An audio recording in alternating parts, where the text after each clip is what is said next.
Well, guys, today was kind of a complicated morning. So, first of all, I'm Drak, and thank you guys so much for tuning in to the live stream that I tried to do of BlizzCon's opening ceremony. Unfortunately, I ran into some technical hiccups.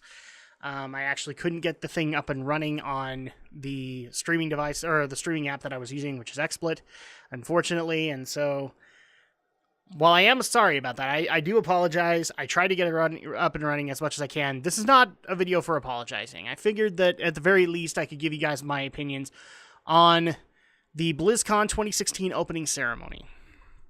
So with that being said, let's just go ahead and cut right into it. I'm going to cover as many of the announcements as I can. Warcraft was just not there. And so at that point, I kind of understand why. Legion just barely came out. I have a feeling we're going to get some WoW announcements in the panel, but they just didn't have anything really to talk about. And I think it was probably a better idea for them to leave it out of the opening ceremony when you don't have anything to bring up. The first major announcement that we actually got was in a really weird way of where Mike Morhaime likes to do legacy videos where he's like, oh, you want to see how it was the first time when we launched this game. And they started to do that for Overwatch, and they completely trolled the entire arena because it moved right into the animated short for Sombra and the official announcement of Sombra. So, my thoughts on Sombra. She looks really, really good. I love the fact that while hacking, it almost looks like a Borg kind of thing. Like she touches it, and it's immediately hers. I also love the fact that she's basically out for her own agenda because in the beginning of the video, she's working with Widowmaker and Reaper. And then eventually we find out she has her own agenda, which is to blackmail a Russian official. So the reveal for Sombra was amazing. I like the fact that she has her own little weapon, but ooh, Blizzard, please let us use melee with her. I would love to be able to teleport around and just bam, bam, bam, bam, bam, bam. That would be great. There's also been talk, I don't remember seeing it in the short, but if they can do this, it would be awesome, where her ultimate would be to hack the enemy team and basically put them under control. That would be an awesome aspect, and I hope that it gets put in there. I don't know the details yet. Actually, one of the things that's going to be cool about this weekend is Brinton Volley, if people remember him from Geek News, as well as Gaming with the Geeks Devil May Cry 3 this year. He is going to be, he's actually at BlizzCon right now, and we're hoping to get him in on Sunday night, and him and me will do kind of like a BlizzCon wrap-up episode of Geek News. So hopefully that'll be able to happen on Sunday night. If not, I'll keep you guys in the loop. But he actually has just since admitted that he has played Sombra. So I'm very interested to see what he thinks of the character and whether or not there's any lastability to it. But yeah, that was like the biggest thing. That was the coolest aspect, at least as far as I'm concerned, with the opening ceremony. Here, unfortunately, and this is going to get talked about a little bit as we go into the overall, here's where it started to go kind of downhill.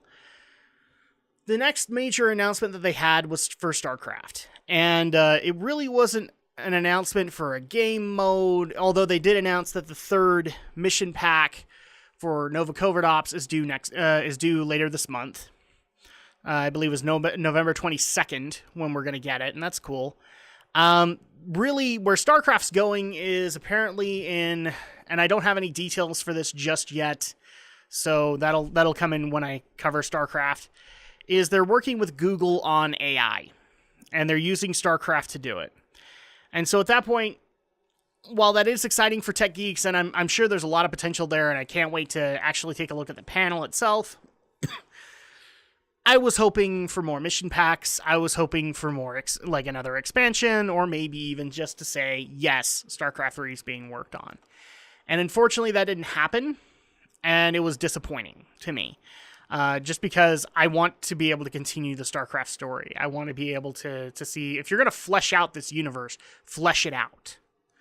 Don't just end at Nova Covert Ops. It's either give us more mission packs or give us StarCraft 3, because that's really where I'm at with it. And that's pretty much all that was discussed with StarCraft.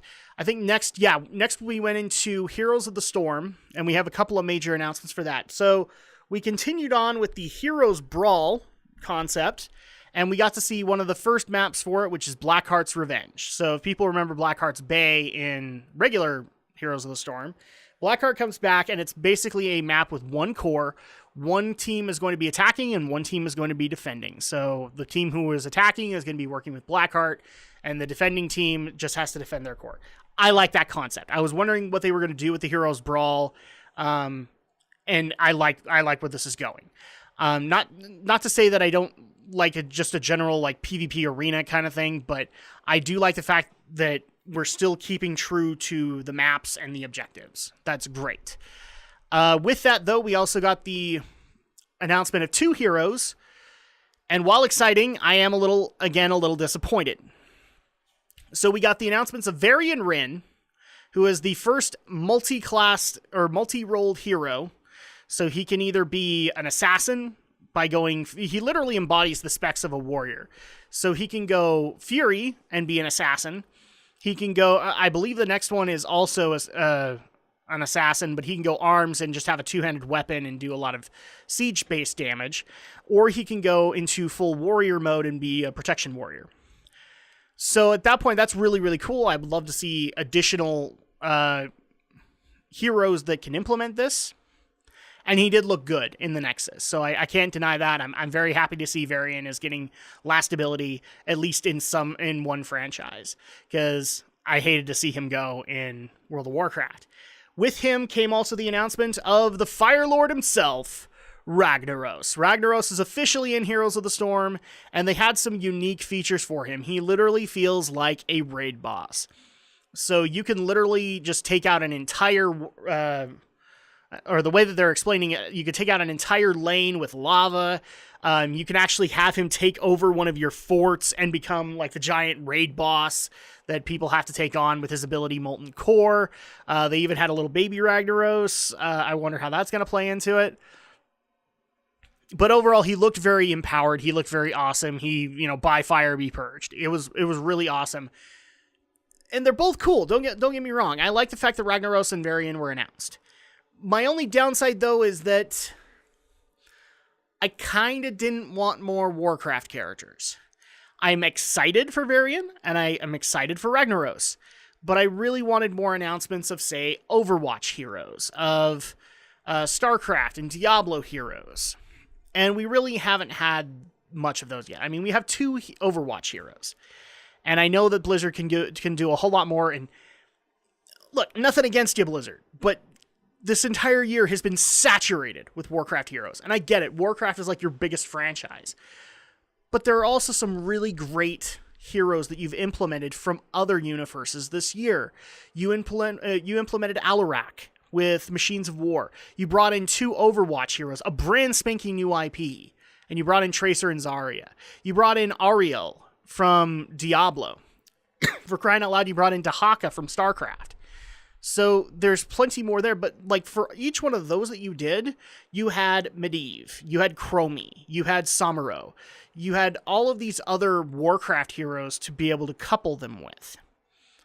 And I'm not saying that's a bad thing, but I would like to see a little bit more of an evening of the scales of StarCraft heroes, of Diablo heroes, of Overwatch heroes, even classic Blizzard heroes would be awesome. So just with that, I'm not criticizing per se. I'm just saying keep that in mind. That eventually, like, some people want to step outside of Warcraft and be able to have some fun with some other characters that you've created in your other universes.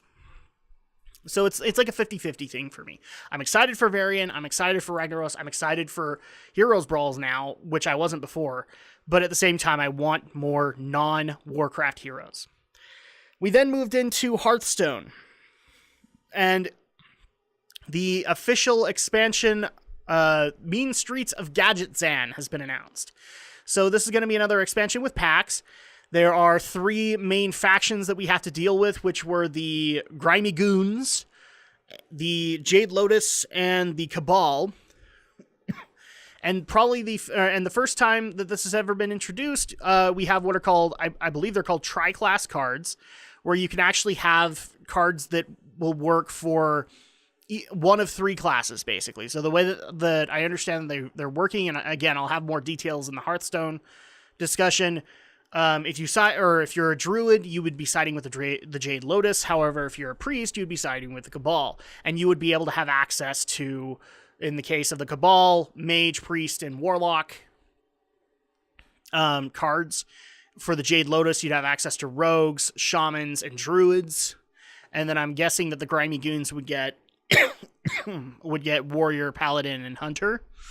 So they kind of emphasized that you could get some really crazy combinations, as well as some of the new cards are going to add just that much more chaos to the game. And again, I'll go into more detail when we get there. From what I could tell in a design standpoint, it looked good. It's just one of those things where after having Whispers of the Old Gods and after having One Night in Karazhan, I'm a little burnt. And so adding in another card pack, while cool, and I will try out Mean Streets of Gadgetzan, I'm more looking towards what's the next adventure. Like, the packs are interesting, but the adventures have always been what's been cool to me in Hearthstone. And really, I think the best way that they would have won me over is if this was like a Lich King adventure expansion and actually allowed, and I know this will never happen, but actually allowed for a new class. So the Death Knight to be in Hearthstone. That would have been cool. Nothing against Mean Streets of Gadgetzan. I'll play it, but it wasn't as overwhelming an announcement as I kind of wanted. Which eventually led us into the final announcements, which was for Diablo.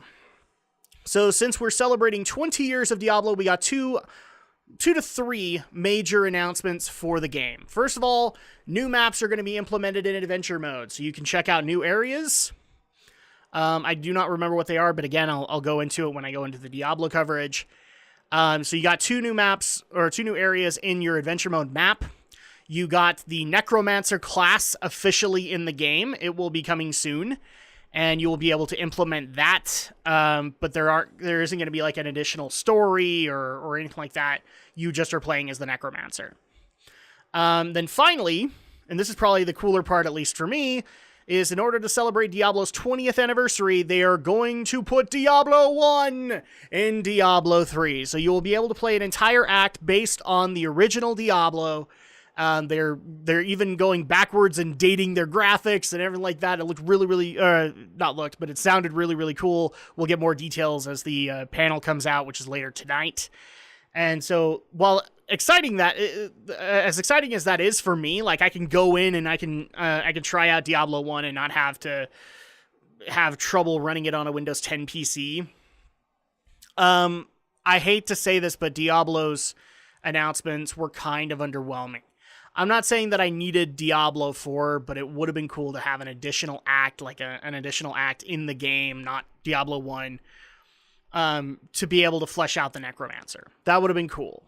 I like the fact that I can play Diablo 1, because for crying out loud, I would love to be able to play Diablo with you guys and be able to gain that appreciation, because I don't really have it. Like, the only game, I played a little bit of 1 and 2 from what I was able to make work, but 3 is really most of my experience. So with that being said, it was it wasn't as great as I was hoping it was going to be. I was really kind of buying into the hype train, like we were going to get an expansion, because they always couple classes with expansions, and we didn't. It's just going to be, here's the Necromancer, have fun with it, and they left it at that. So wrapping things up, I'm going to try and say this in a non-negative way. This opening ceremony was kind of underwhelming. I'm not saying that Blizzard needs to knock it out of the park every year. They don't. But I have a feeling that because of the Legion announcement, because of Overwatch's launch, we got a lot of our cake earlier on in the year, and therefore kind of came here with a tummy ache, if that's lack of a better term. Or for lack of a better term, because everybody had at least something this year that they could look forward to.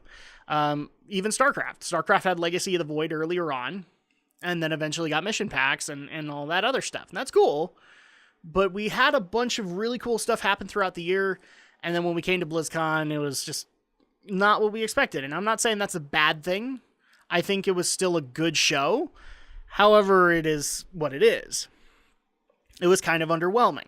I have a feeling the panels will kind of flesh that out a little bit more, but You know, and I was hyped when I was watching it, but now I've had like an hour or two to just let the emotions kind of simmer, and yeah, it, like, compared to, say, last year's BlizzCon, it was kind of underwhelming. It's not necessarily a bad thing. So with that being said, I'm going to go ahead and wrap things up. So thank you guys so much for joining in on the live stream. Again, I am sorry that I wasn't able to make it work. I hope you guys were able to watch the opening ceremony. Leave your opinion in the comments below. I'd love to hear what you guys thought of the BlizzCon 2016 opening ceremony. And of course, I will see you guys next time for more BlizzCon coverage.